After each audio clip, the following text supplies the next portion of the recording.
Hi, I'm Dr. Shikha Garg. Today we are going to discuss weight gain. Apart from the genetics, or you are eating too much, or you are not working out, apart from these reasons, there are so many other reasons which can lead to weight gain.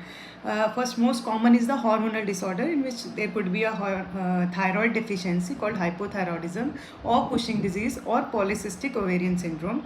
Apart from that, there could be arthritis, there could be inflammatory bowel syndrome, there could be certain medications, antidepressants, steroids, there could be fluid retention, there could be infections. There are a lot many causes which lead to weight gain.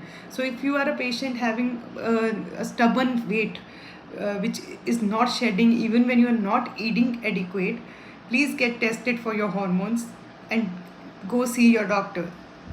Thank you.